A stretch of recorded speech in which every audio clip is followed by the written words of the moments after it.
Hello, good morning, namaskar. Many thanks, first and foremost, to Samir Saran and the team for organizing another great Raisina Dialogue. And a very warm welcome to all of you on this third day of the conference, and it's great to see so many of you here. Our session today, as you can see, is called Back to the Future, a New Era of Conflict in Europe. And there's a question mark there. And I don't think we need a question mark because it's been 2 years, almost to the day, since the Russian invasion of Ukraine, and that war has continued. Europe is no longer a zone of peace. The transatlantic alliance is needed more than ever during these testing times, and yet we know that it is also facing severe challenges. The need for global cooperation is great, but the global south, as you are aware, has been hesitant to become party to what many countries see as a European conflict. Instead, the global south is seeking ways to mitigate the spillover effects of the war. And amidst all these changes, the EU and its members and its member states are having to rethink, reconsider, reflect on their own roles. Now, on their own roles and in terms of being military players, in terms of security players, in terms of geopolitical players, in terms of geoeconomic players, right? So Europe is undergoing a very serious self-reflection process as these changes occur within and outside. Now, we have with us today a distinguished panel with speakers who are very well equipped to help us better understand the problems and hopefully also explore innovative solutions, write a new script together for the future. We're going to have 2 to 3 rounds of questions. And our esteemed panelists have agreed to be brief because there is a lot of ground to cover. And we want to make sure that you are able to engage as well, dear members of the audience, and to ask your questions. So short and succinct is how we will keep it and cover vast ground together. So let me start off by inviting the panelists to share their assessment of the situation in Europe today, since Russia's invasion of Ukraine, and especially in a world where there is so much disinformation, and there is the availability of instruments through which this disinformation can spread fast. You have facts on the ground. Please give us your assessment. Over to you, Minister. Thank you very much. If we are running out of time already now, so I will be very short and precise. You know, everybody is talking about the Russian war in Ukraine or Ukraine war, but actually we have to name, we have to define what it is. And of course, Ukrainians, they have really fight it well, and the meaning of Putin had an idea about the special operation for the 6 days. May I ask you to come closer to the mic, please? Okay, Thank I hear you. what I'm talking about, you don't hear me. So instead of 6 days of special operation, what Putin planned, now we have like 2 years full-scale war within all the horrible things. And it is not just a military conflict. We know that more than 20,000 kids has been deported to Russia and all the awful things what has happened. But about the fake information and false information, we have to understand globally what it is. It is not just a military conflict, and it is not just like the arguing about the borders, which is part of that. But it is what Putin has said publicly. Putin has said already years ago what is his plan. Restoration of imperium. So this is, Russia wants to get back lost colonies. This is exactly what it is. And it didn't start like 2 years ago. It started already with Georgia 2008. Georgia is partly occupied. And with Ukraine, it started 2014. And now it's a full-scale war ongoing. And how we see from our perspective as a bordering country, and we were occupied 50 years from Soviet Union as well, is that Russia wants to get back the colonies. They want to get back as well Baltic states. They want to get back Poland. They want to get back Finland, and so on. So this is why we have to focus on putting the right names to the things what we see. Actually, Russia is gaining back the colonies. So that's the reason as well we have to understand that there cannot just be some kind of peace agreement as we had 2014-15, because it will be repeated. And the other way around, Putin is in war. He has changed all the society in the meaning of fighting the most bloodiest war, about no freedom of thought. Navalny message, killing Navalny was a very clear message to you in the Munich Defense or Security Conference that I can do whatever. So if we are talking here in India about the Russian aggression, so this is aggression against everything, against our democracies, and it touches us all. So the situation is like this, that the most efficient way, the most cheapest way for Europe is to support Ukraine, is to support Ukraine militarily, that they can fight for their freedom, for our freedom, but also as a bordering country, I can say, and as I was defense minister 2016-17, we saw the other side of the border 120,000 troops ready to go from Russian side. These troops are not existing, literally. They have mostly sent to Ukraine and not existing. So we have to understand as well the will to gain back their colonies, the territories, is there and will remain there. Because Putin cannot stop, because he's a warlord now. Okay. And if he stops, he's out from Kremlin. Thank you. Thank you very much, Minister. Minister of Foreign Affairs Estonia, that's a very clear statement. Let me now pass on to you, Ambassador Venkat.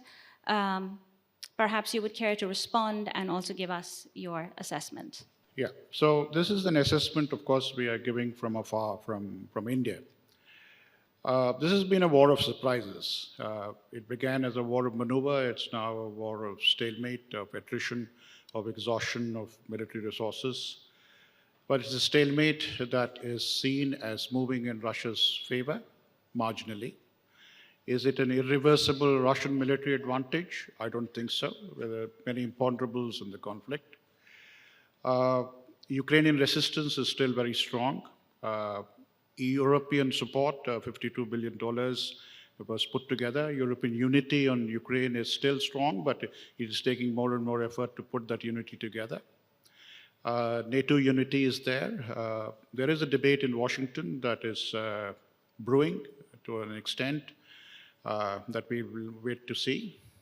NATO has been expanded, but not necessarily leading to enhancement of its capabilities, huge shortfalls in its defense, in its commitments. NATO is very, very uneven. Those countries sitting on the panel have all crossed the 2% of GDP. The United States does 3.49%. Poland does 3.9%. Estonia does 2.73%. Latvia does 2.2%. Romania does 2.44%, all of them above 2. But you also have France, which is 1.9, Germany 1.57, Spain 1.28, and the very far away but most vociferous on Ukraine, Canada does 1.38. So a long way to go in terms of NATO capabilities. The debate in Washington, I think, is interesting. It's very important. We can come back to that in the next round of questions. But there is a debate in Washington on how much Europe should do for itself, including in the context of Ukraine. The net result is that both sides are waiting for a decisive breakthrough on the battlefield, which is not coming through.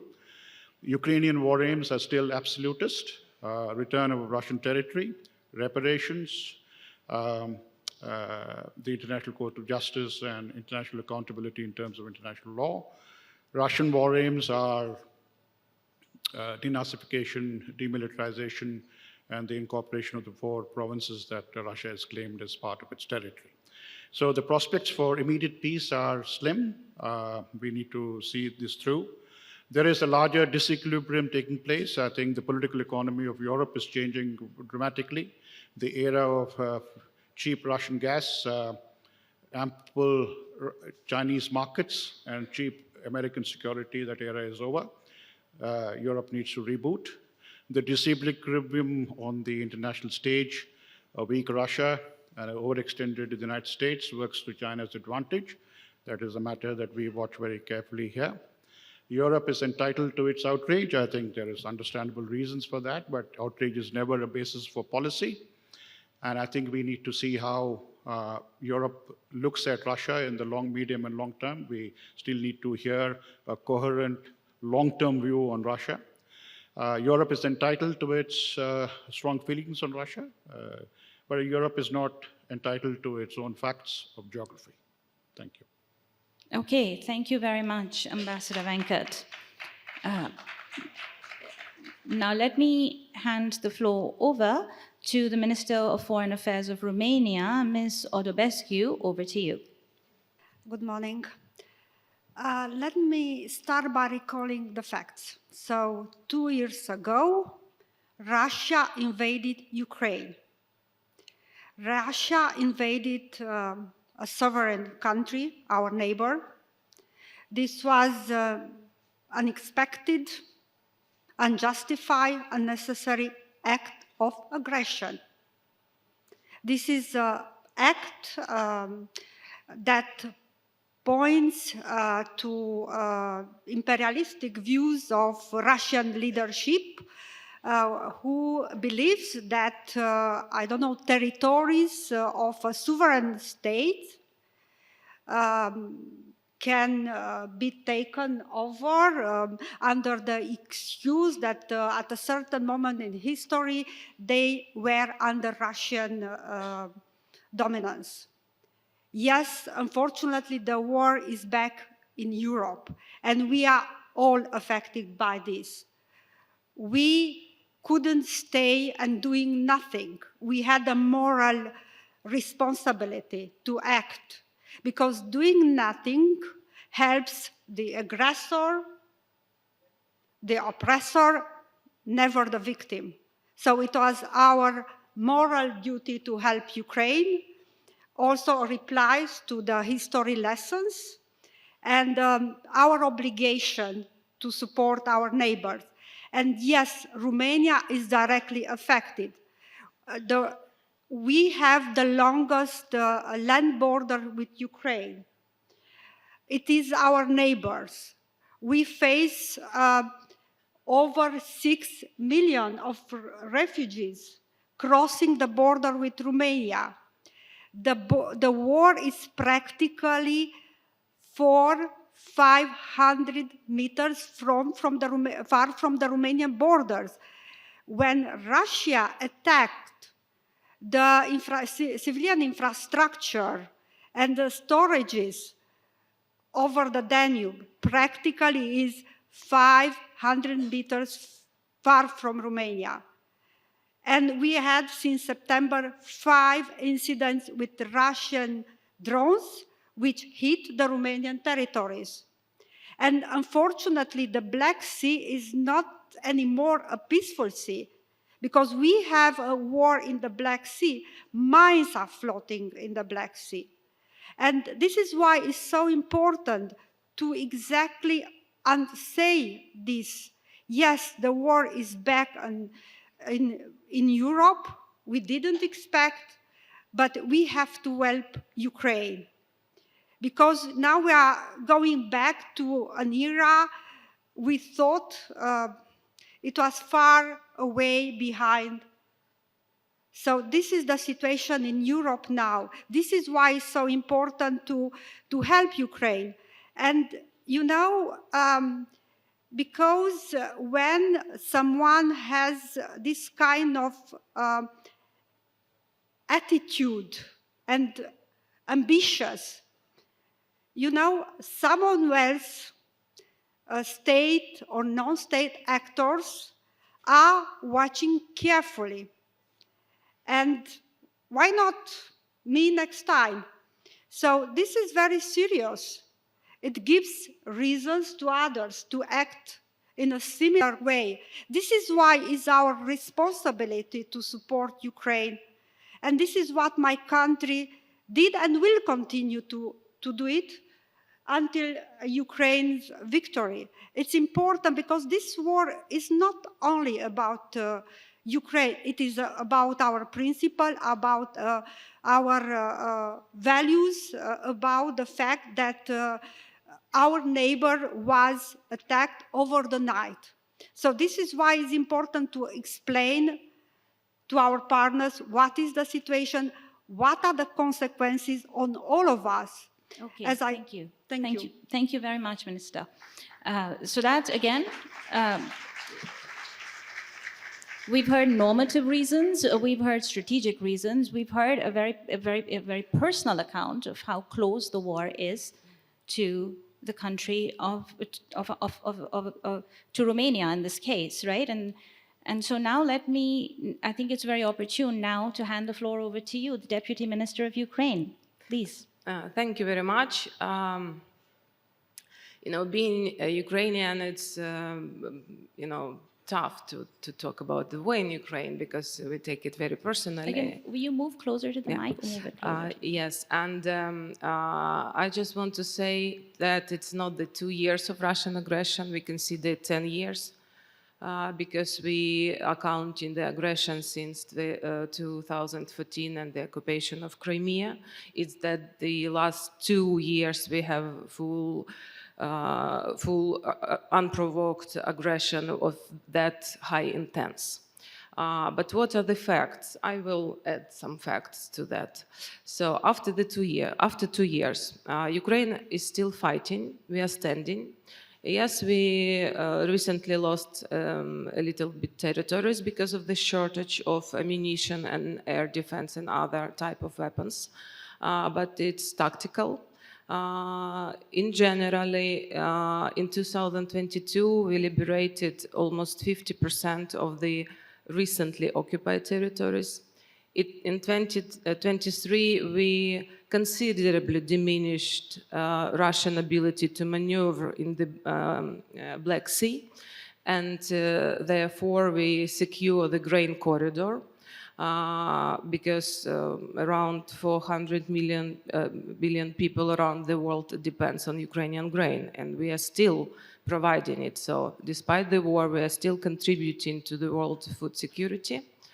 Total damage in Ukraine because of the war is approaching to 500 billions already, but yet we are doing a lot of reforms, and very soon the negotiation on EU membership will be opened. There are a lot of human lives. I would not speculate on the number of civilians, but believe me, this is dozens of thousands. Russian army lost already 400,000, more than 400,000 personnel in Ukraine. So this is, I think that Putin is just a butcher of his own people. The coalition or solidarity around Ukraine is still solid. 54 countries are providing us with weapon assistance. Even more countries help us in humanitarian way or financially. So I think that there are all the preconditions for liberating all Ukrainian territories. Of course, condition that we have all the weapons we need. What happened next? Some voices are calling for negotiations. And, we have our vision of it. It's Ukrainian peace formula. And I think that, and we believe that this is the just way to settle this war. It will give us a sustainable and long-term peace, and just one. That is for sure. Therefore, we are organizing the Global Peace Summit in Switzerland together with Swiss colleagues, where we're inviting all the peace-loving nations to sit with us and to elaborate the norms on which this peace should be established. Okay, thank you very much, Deputy Foreign Minister of Ukraine.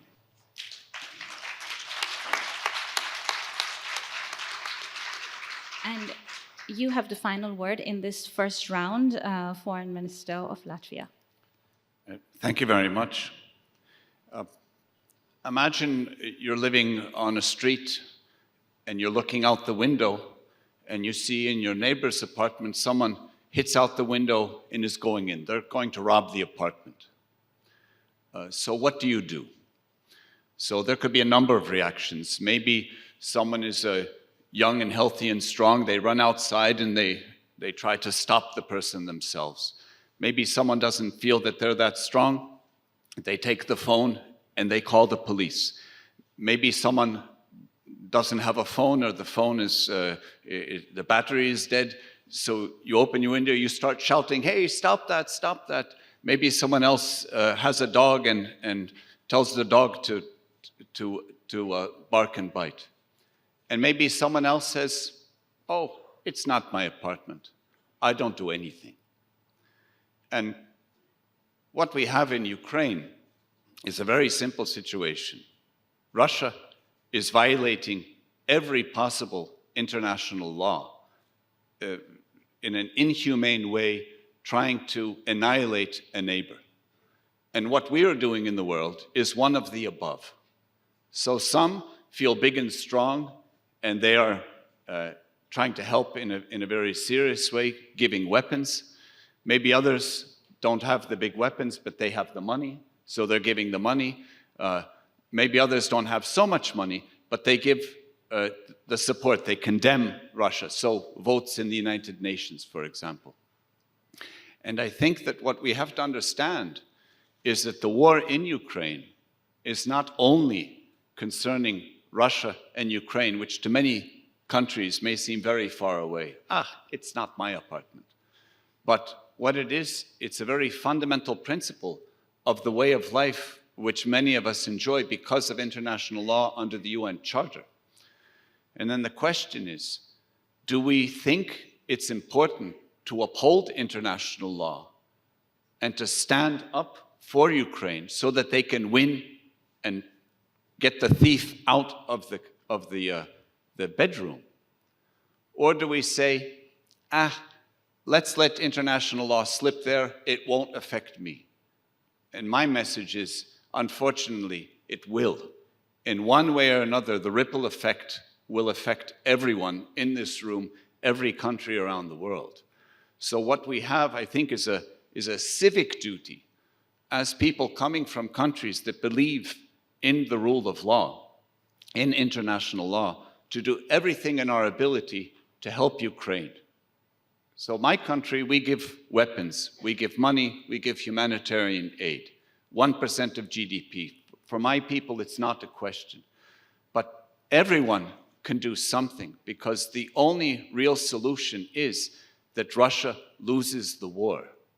Now, from Russia's point of view, it's a little bit like the child putting the hand in the cookie jar. So you put your hand in the cookie jar, you take the cookie, it's a big cookie, and you can't get it out, but you don't want to let go of the cookie because you like the cookie, but you can't get it out. So they made a military misjudgment, a fatal misjudgment. They thought they would go into Ukraine. Putin was told very easy, 3 days, 3 weeks, in, out, done. Not taking into one consideration, maybe the Ukrainian people thought differently, and they did. And their heroism is something that, songs will be sung in 1,000 years about this.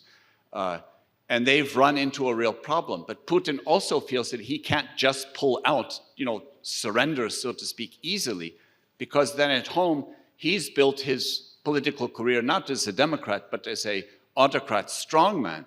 And if a strongman is not strong, then who is he needed for? So, unfortunately, it's only by helping Ukraine push Russia out that this can be resolved. Okay, thank you very much, Foreign Minister.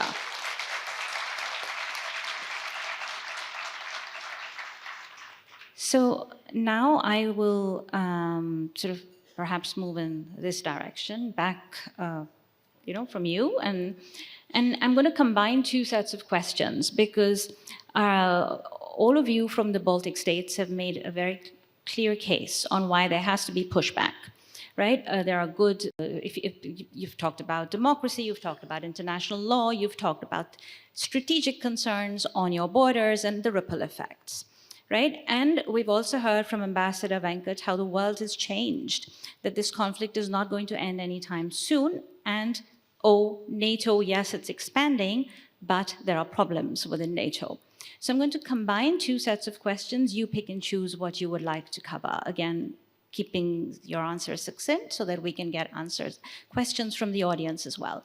And my two questions are, first, we're seeing the problems on securing more funding. Now, even in the Biden administration, right? The 60 billion looks like it was going to go through, then the House Republicans say, no, they don't want to vote on this. Under the Biden administration, right? And then we've heard what Trump had said last week and before, right? So what if Trump wins? What can Europe do in a world where many members, and especially the most powerful member of NATO, is seriously questioning its own commitment? So that's the big NATO question, and what can EU do about it, and what can your countries do about it? The second question is the Global South. Right? And here we know there are divergent views, and you've made a case for why everyone should stand up for this. But these are also countries that have very immediate concerns too, such as food security, such as energy security, least developed countries, right? So in terms of the Global South, what idea, maybe share one idea on how you might win hearts and minds in the Global South. Just one idea from you each. Okay, over to you. Well, one, in terms of the Global South, this war can be understood very simply as a war of colonialism. Russia is still an imperial power, whether we want to admit that or not. And they view Ukraine as their birthright, so to speak. They have a right to this territory.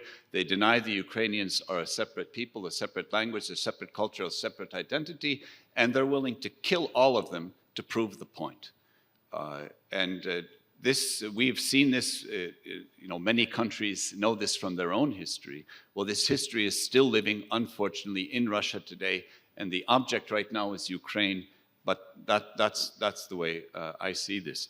Regarding NATO, these are very difficult questions to try to put together, but see, Russia was preparing for this war and was ready to gear up its war industry, its manufacturing and everything else. In Europe, we've been living very peacefully, some of us getting a little round in the belly because of the good life, and not really thinking about war as a real consideration. 2 years ago, 2 years and 1 week ago, there were many European heads of state, I was the prime minister at the time, who simply did not believe that war would actually break out. The buildup of no, somehow it will work itself out, with the assumption that Putin has the same calculus that we have, that peace is a value in and of itself. Well, that was a fatal error. And Putin caught us a little off guard, having underinvested in our own collective defense for many years. This is being resurrected, it's being corrected right now. So Europe, we're a little bit behind the curve. So many of us are now spending at least 2%, but our defense industry, producing weapons and ammunition that we can help also to send to Ukraine, this is still not, shall we say, on a war footing, but it is in transition from a peace footing to a war footing. But we will get there. And in terms of NATO in the future, well, we will have to have a long-term, at least a 20-year deterrence against Russia, because even after this war, we will still have Russia as a problem in Europe, because it will not be reforming. I see no signs of that anytime soon. But in terms of the transatlantic relationship, many US administrations have actually, I think, a valid point. In Europe, we are actually quite wealthy. We should be investing more in our own defense, being a bigger, shall we say, a booster to NATO, because after the Second World War, many countries maybe got used to the fact that sort of it was a given that US did security and Europe did prosperity. Now Europe is also understanding that prosperity is only there when you have security. So you have to invest in that as well. It is being done. It's happening slower than the Ukrainians need, slower than what I would want. But we are making this transition. We have to keep our eyes open that for the next, say, 20 years, Europe will have to spend much more on its defense, which will be politically difficult because that will mean a little less money for schools, for hospitals, for police, for everything else, or a little higher taxes. And I have not yet met anyone who likes the idea of higher taxes, so it would probably mean wiser spending. But we have to do this, and I think we have to pick up our weight because we actually are more than capable of doing this. Yeah. Thank you very much, Dr. Karinch. And I'd like one of the you said you gave us a lot of interesting ideas, but one of them is also how Europe got into the habit of thinking we do prosperity, the US, you do security. But we're also in a world of geoeconomics, weaponization of interdependence, and we saw the costs of this when we in Europe tried to disengage from Russia on energy, right? So in your comments, if one of you wants to pick up also on the interdependence, weaponization of interdependence question, please feel free to do so. Over to you, the Deputy Foreign Minister. Thank you. In terms of the global south, actually Ukraine has learned its lessons. You know, we are now kind of paying for our previous, being too Eurocentric and not that known to the countries of the global south, due to many reasons, especially due to the lack of resources to go all over the world. But we are working right now very intensively on trying to reach to those countries in Africa and Latin America and Asia, Arab countries especially. The idea is to show them our added value. So what Ukraine could do for them or what we could do together. So it's not only about, oh, please help us with Putin. No, it's not like that. We are, for example, a Grain from Ukraine initiative. So this is actually, the providing Ukrainian grain to the countries in need on the brink of the humanitarian crisis and providing it for free. And yet we are still in war and we are capable to do this. And I think that around 22 billion ton of grain from Ukraine initiative, grain from this initiative were sent to the African countries, several African countries last year. So we continue. So we have this added value for them. We have something that we could provide that for these questions and election in the US. Okay, let's see when the dust of election sit down. Let's see what happened because for now we have bipartisan support in the USA, from both Democrats and Republicans, and it's good. Yes, of course, there is some problem with this package of aid, and we are impatiently waiting for it. But I would like to remind you then, at his first term, it was Trump administration who unlocked the lethal weapons to Ukraine. And then the provision of lethal weapons to Ukraine. And it was Trump, not Obama administration, and it was Trump administration or his it was Trump administration who actually facilitated the Crimea Declaration or so-called Pompeo Declaration that actually reiterate that Crimea is Ukraine and so on. So, let's see what happened. I would not speculate on it. Thank you. Thank you very much. Over to you, Minister. Well, in line with what my Latvian colleague said, before the war, Would you move up closer to the mic, before the war, we were, as Europeans, very naive in our relation with Russia. I mean, we were completely dependent on Russian gas. We negotiated the Minsk agreement. We should remember that we also commemorate this month 10 years since Russia invaded Crimea. So we focused on other issues like recovery after pandemic, energy transition, climate change, a lot of other issues, not on security issue. And we realized with the war that we have to strengthen the security, especially in the eastern flank. This is why we discussed and agreed in NATO summits to strengthen the defense and deterrence on the eastern flank, and also to reduce the gas dependence on Russia. It was not easy, but guess what? We did it. And we are less and less dependent on Russian gas.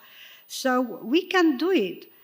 I'm a firm believer in the transatlantic relation, because I think Europe needs US and US needs Europe, like a strong partnership, because at the end of the day, we have the same objectives. And we have a common history, we have the same values, and we have to work together. It's the same with so-called global South. I mean, we face the same challenges. It's not us and you. It's everything. What's happens in Europe affects other parts of the world, including Indo-Pacific. What happens in Indo-Pacific affects Europe. We are living in the globalized world. Yes, Ukraine is geographically in Europe, but we all suffer the consequences of this war. I'm speaking in terms of energy security, with the increasing prices, with the food security as well. Look what Russia is doing, attacking systematically the storages and the civilian infrastructure, not allowing Ukraine to export food. And this is why Romania is committed to help Ukraine. Practically, with the support of European Commission and US and other partners, we put in place a system, so-called solidarity lanes, to help Ukraine to transit the cereals. More than 23 million tons of cereals have transited Romania to the countries in need. So we face the same challenges. We face the same consequences of the war, irrespective where we are geographically located. Thank you. Thank you very much, Minister. Ambassador, in the interest of time, Ambassador and Minister Marcos, may I request you, Ambassador, perhaps you could address the Global South question, and Foreign Minister Marcos, perhaps you could take on the NATO question in a minute and a half each. Yeah, I'll Thank be quick. The longer the Russia-Ukraine war continues, prolonged, it is not in India's interests, absolutely. Let us be clear on that. Because it has a huge global impact in terms of disequilibrium I was speaking about. So we would wish that Europe finds a way of dealing with its security, rebuilding its security, but also finding a way of engaging with Russia. This is also against the context of what is happening in Washington. There is a strong sentiment in Washington that Europe should now stand on its own feet and look after its own security. This is not to degrade the NATO alliance, but that is a fact of life. The longer the Russia-Ukraine war continues, India and Europe will be competitors for the attention and resources of the United States of America. Now, if Europe wants to come to the Indo-Pacific, I think a good beginning would be made by Europe looking after its own interests in Europe. On the Global South, let us be clear. Like India, there is widespread concern in the Global South on the violations of the principles of sovereignty and territorial integrity. And the Russia's military aggression against Ukraine has definitely brought this up. But I don't think there is a buy-in in the Global South, including in India, in how the Western narrative has been framed on the Russia-Ukraine conflict. It was that it was unprovoked, there was no previous history. There were several instances of possibilities for peace, including after the commencement of hostilities, and these were not taken forward. On sanctions, let us be clear. The view in the Global South is that these sanctions are self-designed by the West, self-approved by the West, self-exempted by the West, and implemented entirely in their own interests. So if you think that there is a buy-in on sanctions from the Global South, we are mere spectators and victims of a process we are not involved with in the defense of a higher ideal, I think you will have to you will have to try harder. Okay, thank you, Now, Ambassador. on the last question, I would like to add one on India.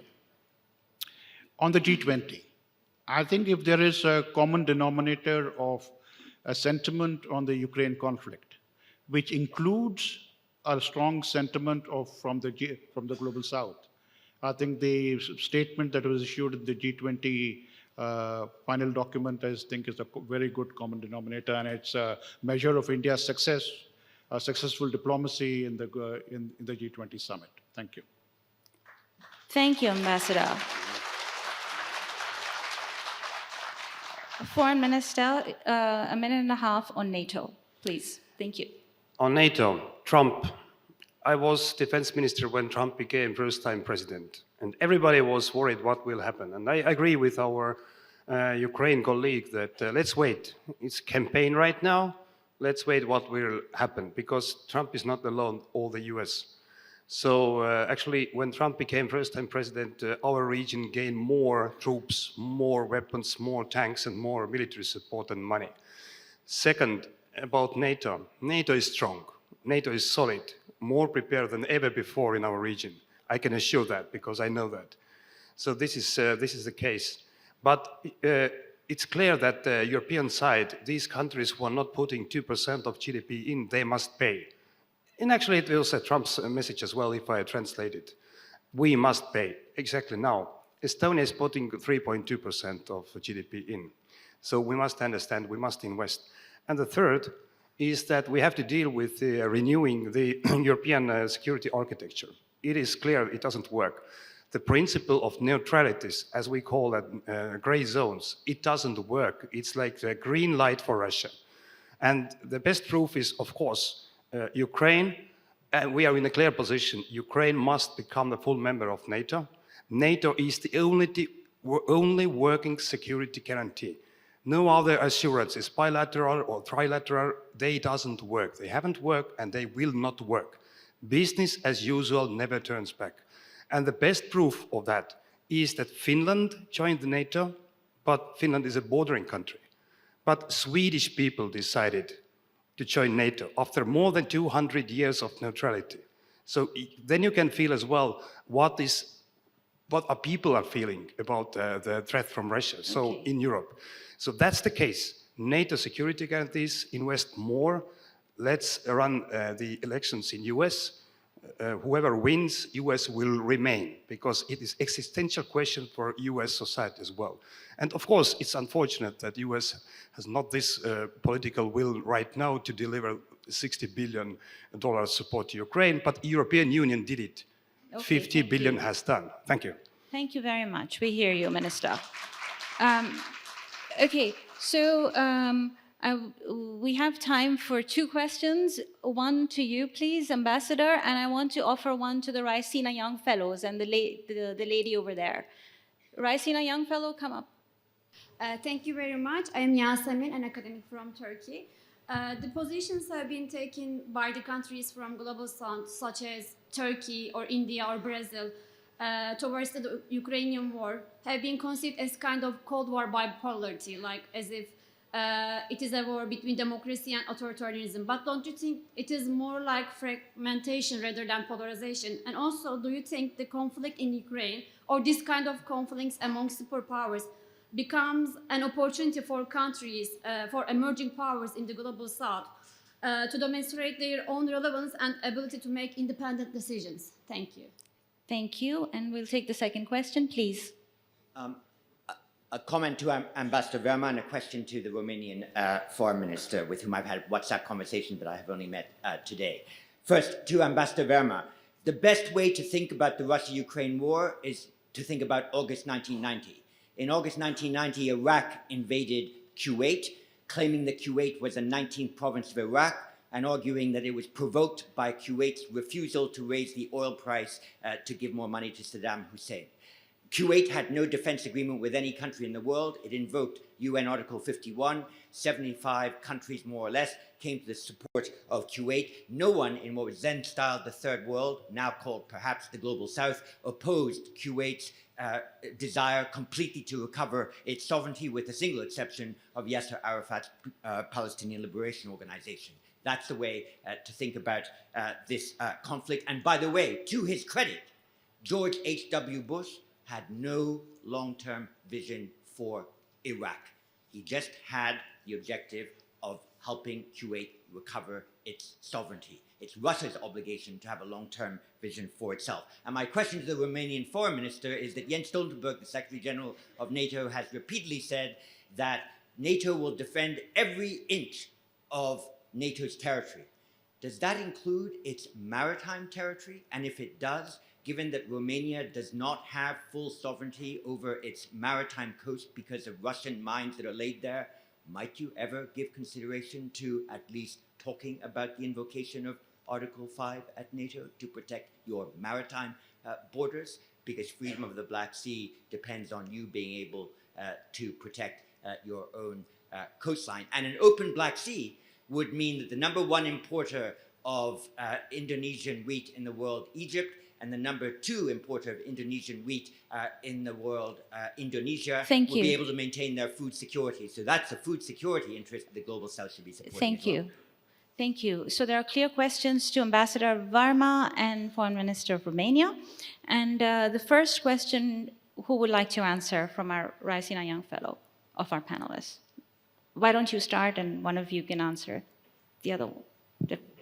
Yeah, on the international impact, I think the renewed interest in BRICS is a good indication that there is a considerable disquiet in the international community on how associations are being taken forward as a direct result of the aftermath of the Russia-Ukraine war and how the West has dealt with it.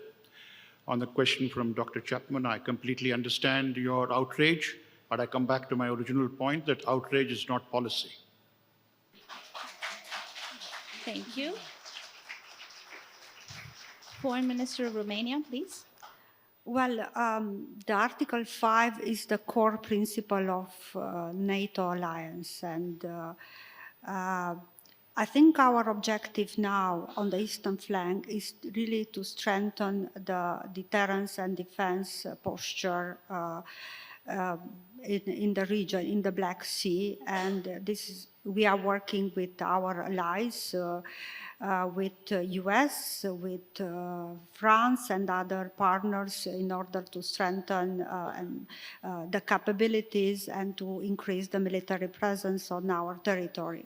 What we are doing also in the Black Sea, because one of the threats and the consequences of this war is the mines floating in the Black Sea. So we have signed recently an agreement with Turkey and Bulgaria for demining the Black Sea. So we are working in this direction. Maybe if I got the question correctly, I just want to underline